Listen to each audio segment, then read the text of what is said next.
It's got like a white sticker here. Tommy Khan has fixed it. No, I saw it. I told you I knew it was different. On something like that.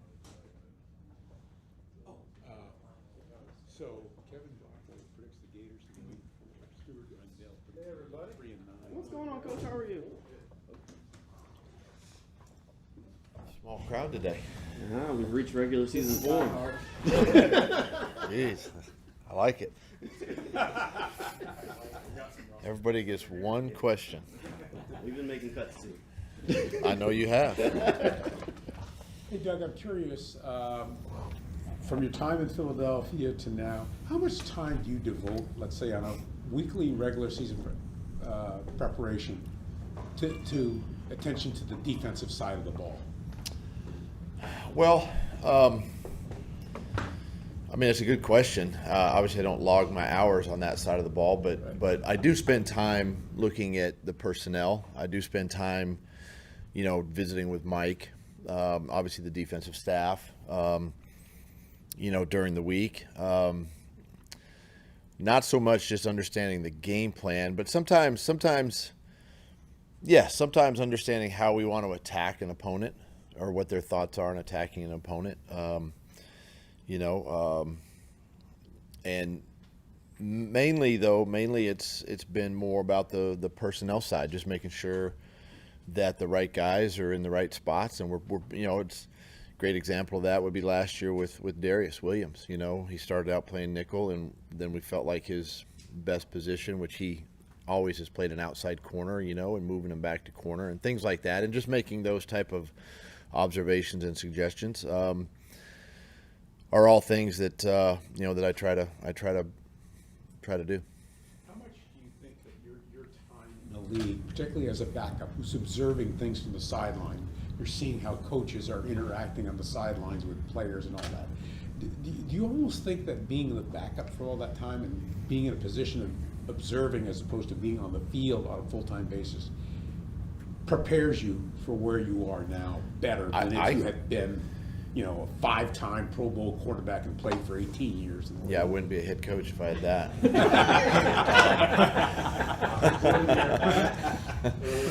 Yeah, I definitely wouldn't be standing here. No, but I do believe that being a backup, being in the quarterback position, I feel like one of my strengths is just the awareness, right? The surroundings, what's around me, and watching people, watching players, the interaction of things.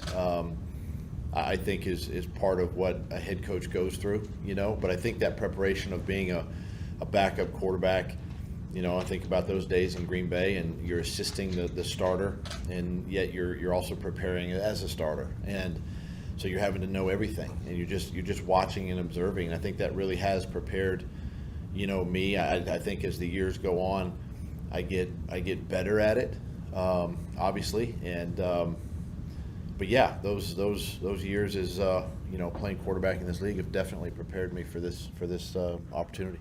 Doug, do you have some updates on Josh Wells, Foley, Ventrell Miller, and Devon? Is Devon back in the building? Devon's in the building now. He's here. Just as we mentioned last week, he'd be back in the building, and I haven't seen him yet, but I had a message from Ferg that he was in the building, so I'm looking forward to seeing him, and I believe his wife is with him, so be great to see him.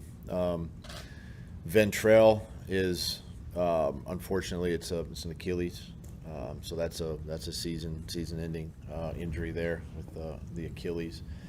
So it's he'll be missed.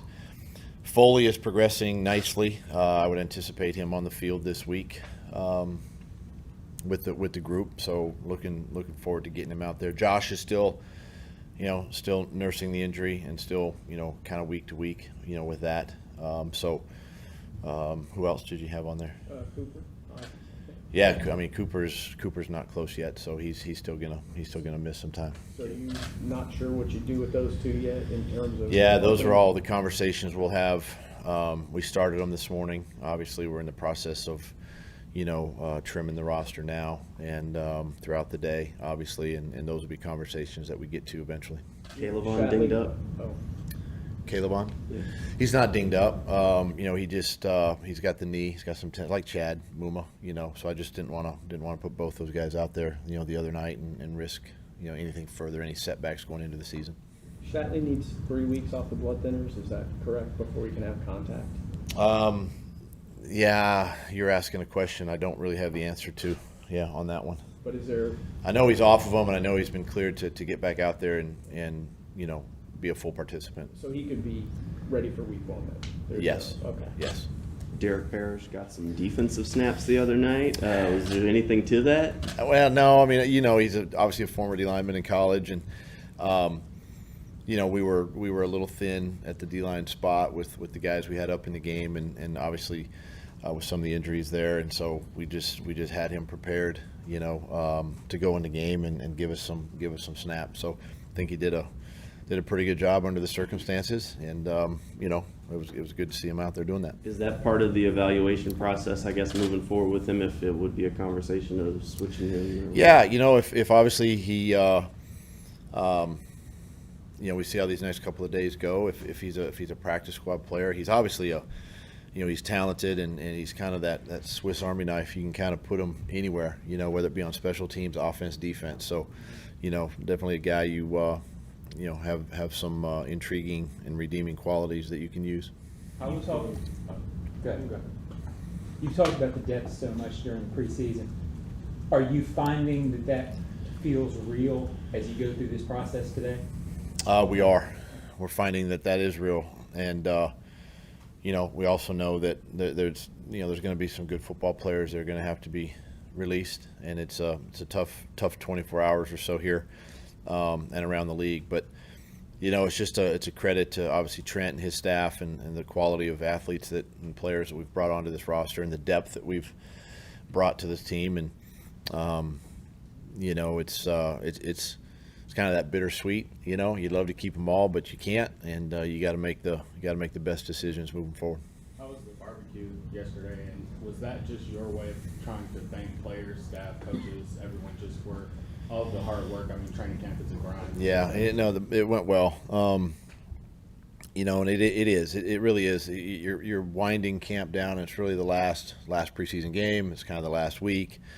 You're going into this week, and you're down to your roster sizes and all that, and just a way for the players to have their families and just to kind of relax and an appreciation for all the hard work and the time spent out on the field for everybody, and just a good way to relax and wind down the end of training camp. How do you look at this week? Is this a recharge the battery before the real, I guess, grind of the season starts, or do you look at this as, all right, we immediately go full bore into week 1? How do you look this week? A little of both. It's obviously it's twofold, right? You're cutting your roster down. You're getting to the 53, and then the 16, or in our case 17, with IO, practice squad players, and you don't want to go backwards. You don't want to not push, right, from a practice standpoint and all that. Yes, it is a way to kind of recharge, and you don't have the intensity of practicing and getting ready for a game this week. But at the same time, I want to maintain, the sense of urgency, as we head into the first week of the regular season. How does going to just the one cut change the mechanics of how you guys do your cuts, if at all? Yeah, it's long. It's a longer day, obviously, and you're doing a lot more guys. It's challenging for the personnel staff to do this many guys, but I like the fact that we can keep everybody, to the end, because really, sometimes you let a guy go maybe too soon when you haven't really given him a chance to, play in the last preseason game or take another look at him in practice or something like that. So, it's a challenge that way, but I think it's good that we, can keep them, and it just makes it a little more challenging for the personnel side. So is it you and Trent in the room to tell the guys, or how do you? I mean, for us, it's we meet as a staff. We meet offensively and defensively with Trent and his team, and we go back through the roster one more time and put a plan together, and then we just we kind of turn it over to the personnel department and let them begin the process of calling players and getting them in here, and then coaches get to spend time with the player and do what we can to help him moving forward. If he's a practice squad candidate, obviously, we try to let him know that we'd love to have him back, on practice squad if possible. But it's it's a difficult day for everybody. With your son being here, if you have to cut him, is that something you tell I him? had to spank him at one point. Okay. Same thing? No.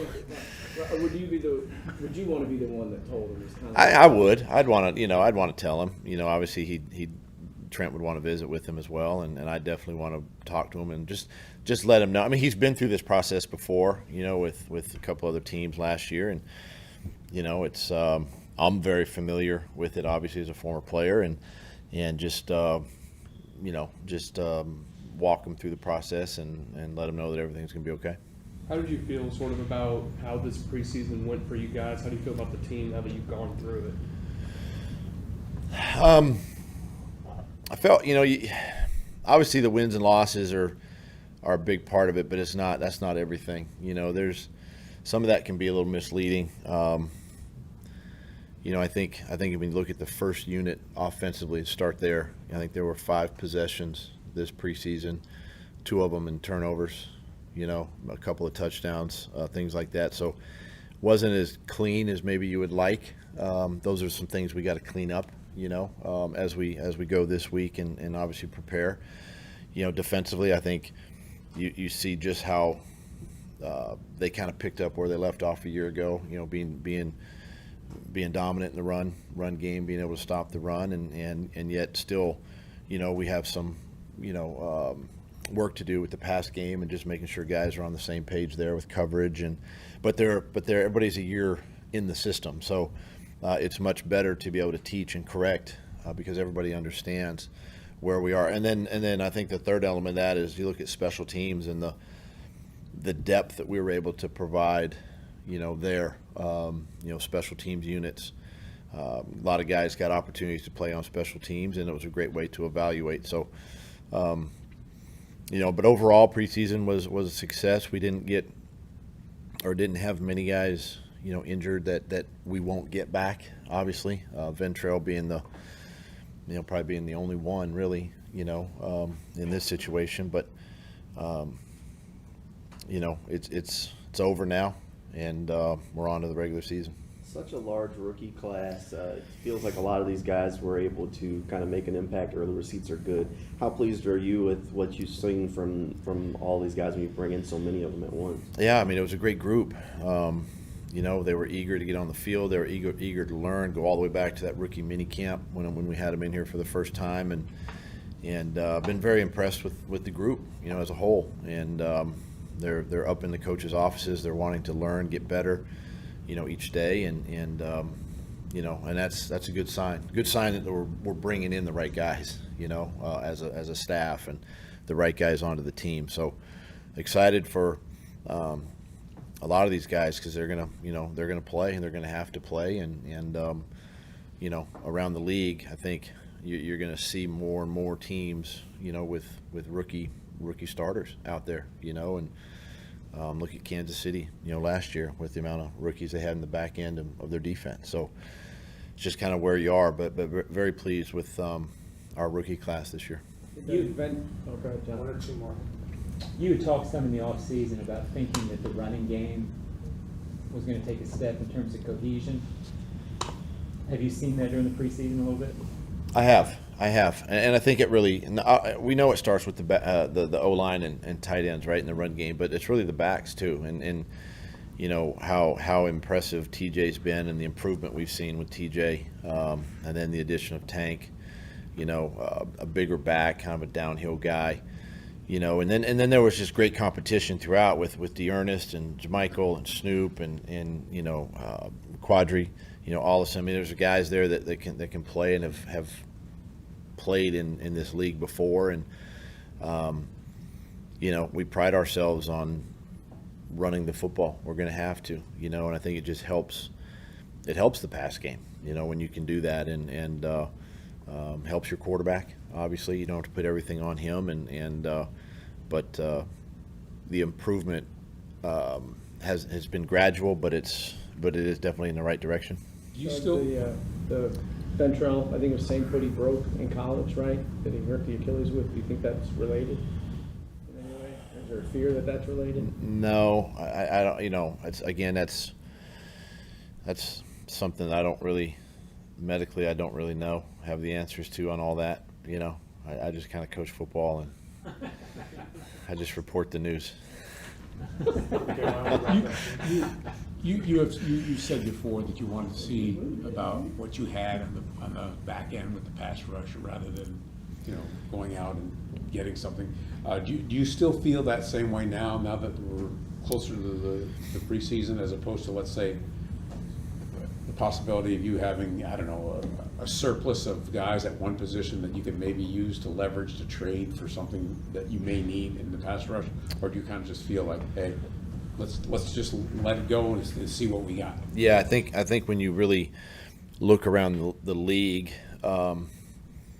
it might be a shortage of pass rushers that are out there, right? If they are, they're on somebody's team and they're locked up for a few years. It's just, with that being said, we are pleased with where we are. I think Yazir's development, young player, did some nice things in the preseason, but still has some work to do and some growth as he continues to get better. Josh and Trayvon now going into the regular season, understand, I think, where they need to be and how they need to affect the pass rush. Obviously where Foley was at the beginning of camp, I mean, he was dominant. He was, aggressive. This foot, kind of set him back a little bit, but we're expecting him back this week and really get him back to that full potential that he had, early in camp.